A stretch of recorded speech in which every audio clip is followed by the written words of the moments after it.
Magandang hapon. Naimbag nga malam.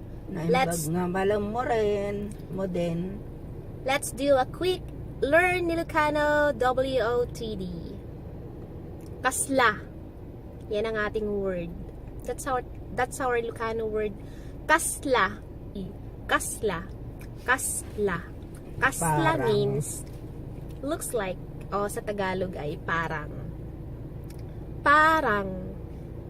Kasla mabisinak pay. Kasla mabisinak pay. Parang nagugutom pa ako. Parang nagugutom pa ako.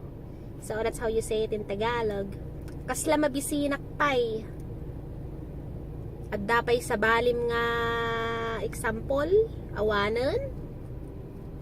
Taytalaeng. Taytalaeng. Kasla makaisis mo. Kasla makais-isbukan. Manan.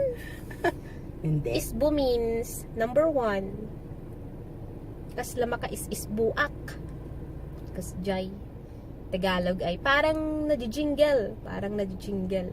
Parang naiihi ako. Ganon.